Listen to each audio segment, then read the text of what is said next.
जिस ज्योतिर्लिंग के दर्शन के लिए आप लोग पधारे हैं, ये राम से 14 पीढ़ी पूर्व मानधाता राजा हुए हैं। शिव पुराण में उल्लेख है, जिन्होंने माँ से नहीं पिता से जन्म लिया था। उनकी तपस्या से ये शिवलिंग प्रकट में स्थापित लिंग नहीं है। जिस प्रकार आरती करते हम प्रण अक्षर के मध्य, ओम अक्षर के मध्य, यह तीनों एका, जय शिव ओंकारा। एक शिवलिंग में ब्रह्मा विष्णु महेश निराकार धरती से प्रकट हुए हैं। इसलिए अखंड दीप जो जल रहा प्राचीन समय से, एक ही दीपक में 3 बातियां लगातार जल रही है, ब्रह्मा विष्णु महेश की। इस पहाड़ी के ऊपर 7 किलोमीटर का परिक्रमा मार्ग है, वो भी ओम आकृति में है। जो पर्वत पे हम प्रभु के दर्शनों के लिए खड़े हैं, ये पर्वत स्वयं शिवलिंग की आकृति में है। चारों तरफ नर्मदा मैया जलेहरी बनकर बह रही है। पूरे 12 ज्योतिर्लिंग में शयन आरती होती है, लेकिन बाबा का विश्राम ओंकारेश्वर ज्योतिर्लिंग में है, तो उनके शयन के लिए झूला पल्ला चौपड़ पासे बिछाए जाते हैं। बाबा यहाँ विश्राम करके 3 बजे रात उठकर महाकालेश्वर जाएंगे, वहाँ स्नान करेंगे। इसलिए वहाँ का भस्म आरती प्रसिद्ध है, यहाँ का शयन आरती प्रसिद्ध है। शिव पुराण में भी कथा आती है, महिलाएं 16 सोमवार व्रत करती है, उसमें भी कथा आती है। क्या कथा आती है? प्रतिदिन भोलेनाथ आते हैं, माँ के साथ विश्राम करके ब्रह्म मुहूर्त में उठकर चले जाते हैं।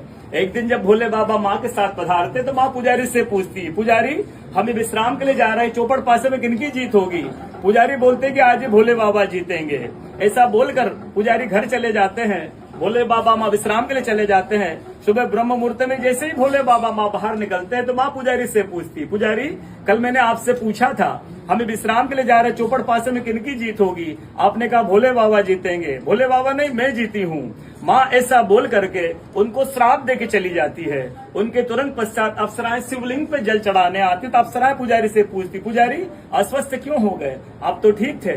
फिर पुजारी बताते हैं, प्रतिदिन भोले बाबा माँ के साथ विश्राम करके चले जाते थे। कल भोले बाबा माँ के साथ पधारे, माँ ने मुझसे पूछ लिया, पुजारी हमें विश्राम के लिए जाएंगे, चौपड़ पासे में किनकी जीत होगी? मैंने कहा भोले बाबा जीतेंगे। भोले बाबा ने माँ जीत गई, माँ मुझे श्राप देके चली गई। अप्सराएं बोलती, चिंता न करो, हम अंदर जाकर शिवलिंग की पूजा करके आते, फिर इसका उपाय बताएंगे।